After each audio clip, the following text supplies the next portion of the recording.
So dear students, in our previous lecture, I asked a question, and the question was, what are the examples of abnormal or anomalous secondary growths in monocots? So the correct answer is Dracaena, and some of the students have given the correct answer. I appreciate their answers. So students, keep it up. If you have not subscribed the channel, then subscribe the channel and hit on the bell icon.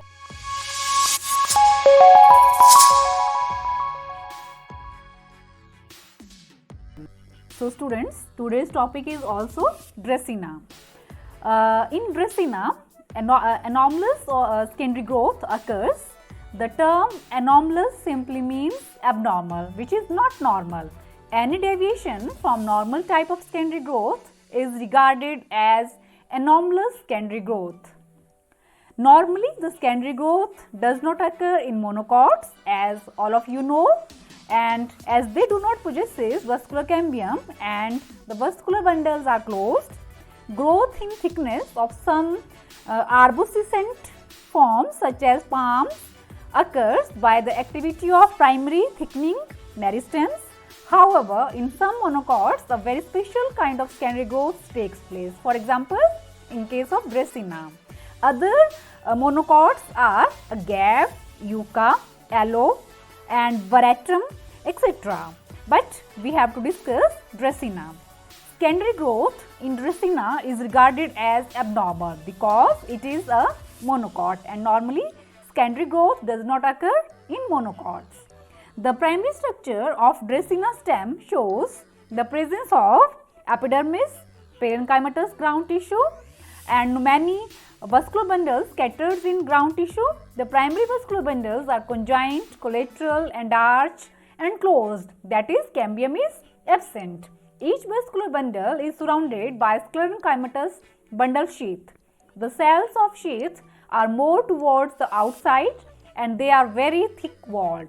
Primary xylem is V-shaped and without any water cavities.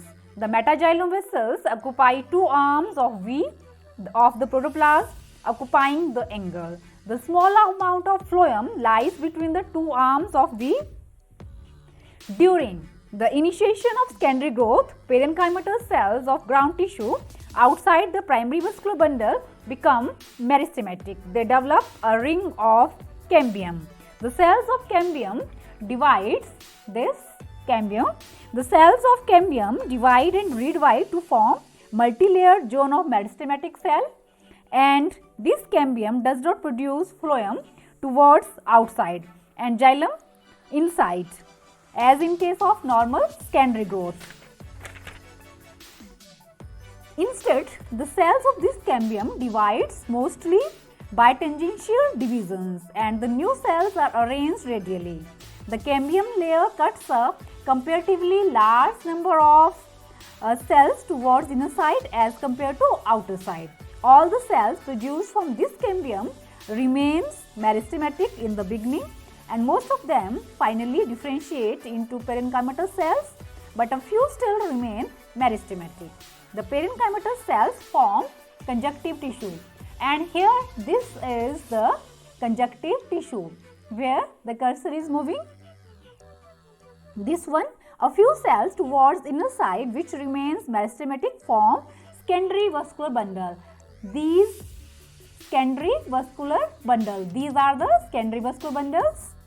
Clear, students? And formation of secondary vascular bundles takes place from cambium, which divides longitudinally. At first, it divides anticlinal and forming a row of 3 to 4 cells, and then these cells divide few periclinal divisions, giving rise to a group of cells. And these cells, clear? And these cells divide irregularly. Few cells in the center of this group differentiate into phloem, whereas peripheral cells differentiate into xylem. The xylem tracheids become 15 to 40 times their original length and develop scleriform wall thickenings. These vascular bundles are secondary in origin and are called secondary vascular bundles, which remain embedded in parenchymatous conjunctive tissue. the amount of phloem is comparatively much less in secondary vascular bundles as compared to secondary xylem.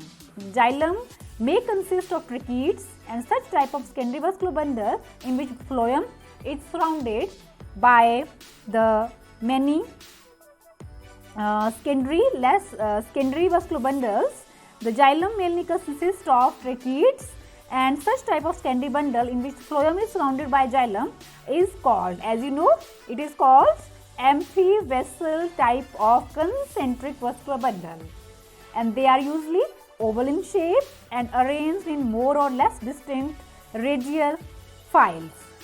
And after secondary vascular bundles or the formation of secondary vascular bundle, we have new structures as we discussed in case of dicot stem, that was Voravia.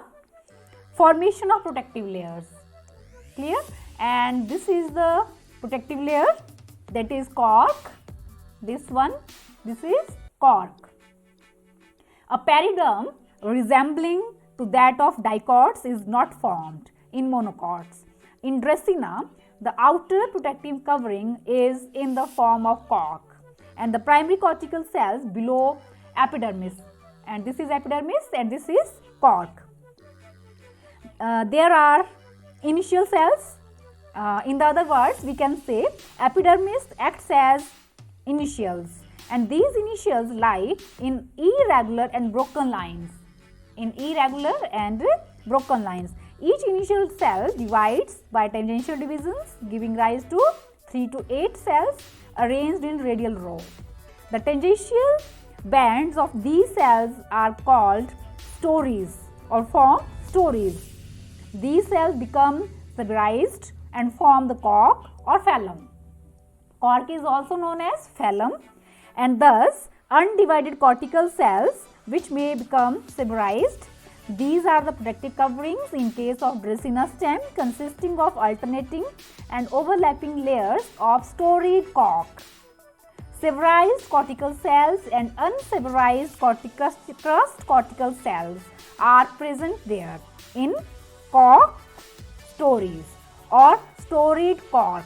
So student, this was our today's topic, and that was Dracaena or abnormal or anomalous secondary growth in Dracaena. So students, thank you.